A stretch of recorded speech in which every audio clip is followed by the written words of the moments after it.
మీరే కదక్క మొన్న అన్నారు కాంగ్రెస్ వాళ్ళ ఎమ్మెల్యే ఇంట్లో ఏదో బర్త్డే ఉంటే వెళ్ళాలని. మీకే పరిచయం ఉంటారు, నాకు ఎలా పరిచయం ఉంటారు? గద్వాల్ సైడ్ కదా, నీకు తెలుస్తుంది. గద్వాల్ సైడ్ ఒకసారి లేదక్క, నాకు తెలియదు అక్క. మన తిరుమలేశ్వరు ఉంటాడు. లేదు నాకు తెలియదు అక్క. కాంగ్రెస్ అంటే కాంగ్రెస్ కాదు వాడు. కాంగ్రెస్ అంటే కాంగ్రెస్ కాదు వాడు. వాడు ఇదంతా తెచ్చిండు, వాడంతా అడ్డగడుతుంది ఇదంతా. ఓకే, సో నువ్వు గద్వాల్ సైడ్ ఉంటావు కదా. లేదు లేదు తెలియదు అక్క నాకు. ఎందుకు అంతలా అసలు లేదక్క, తెలియదక్క కనుక్కుంటాను కానీ కూడా అనకుండా మరి ఇంతలా ఏంద్రా తెలియదు అక్క అని అంటున్నా నేను.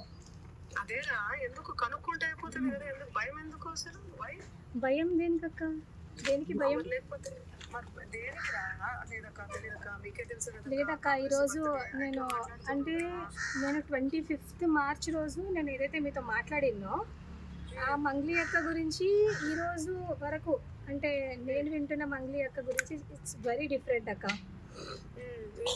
Very very very different. ఎందుకంటే చాలా మంది.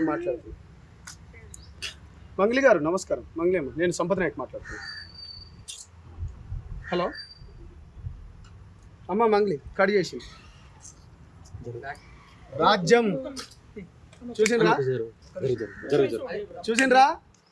చూసిండ్రు కదా మంగ్లీ అమ్మ. నేను మాట్లాడుతున్నతోనే ధైర్యం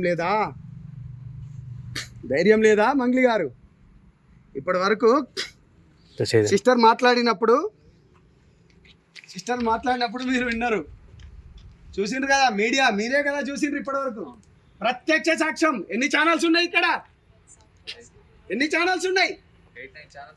ఇప్పుడు ప్రత్యక్ష సాక్ష్యం కదా. అదిగా ఎవరు? ఇగో నాకు ఎప్పుడు తెలుసా మంగ్లీ గారు ఫోన్ చేసింది 15th ఏప్రిల్ రోజు అండి. ఇది జూమ్ చేసుకోవచ్చు. నాకు ఎందుకు కోపం అంటే క్యాంపస్లో కానీ బ్రైట్నెస్ పెట్టాలా ప్లీజ్, బ్రహ్మాండంగా పెడతాం. ఎందుకు కోపం అంటే 15వ తారీఖు నాకు కాల్ చేసింది. 15వ తారీఖు మంగ్లీ గారిని ఎవరు కాపాడుతున్నారు అన్నా? ఇప్పుడు అడగన్నా, నీ క్వశ్చన్ అడగనా? నీకు ఎంత ఆఫర్ చేసింది? డబ్బులు ఆఫర్ చేసింది? జస్ట్ క్యాజువల్ గా మీకు ఫోన్ చేసిందా? మనకు డబ్బులు ఆఫర్ మన దగ్గర నడవాలి. ఏమని మాట్లాడింది మరి ఆ రోజు? మన దగ్గర మీరు అడిగిన క్వశ్చన్లు మన దగ్గర నడవన్నా, అందుకనే నేను జనసేన పార్టీలో పోయినా. అది మంచిగా ఏమని మాట్లాడింది అంటున్నా. అదే కదా నేను చెప్తున్నా అన్నా.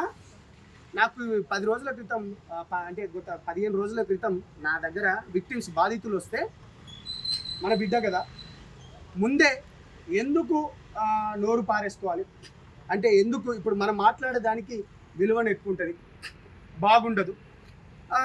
సో దానికి సంబంధించింది ఒక తెలిసిన వారితోని కూడా ఎంతవరకు నిజం ఎంతవరకు అబద్ధం ఒకసారి కనుక్కో అని చెప్పినాను. కనుక్కో అన్నప్పుడు నేను బేసికల్గా నేను ఇక్కడ లేను, కొంచెం పని గురించి అని విజయవాడకు వేరే పనిలో ఉన్నప్పుడు తను నాకు కాల్ చేసింది.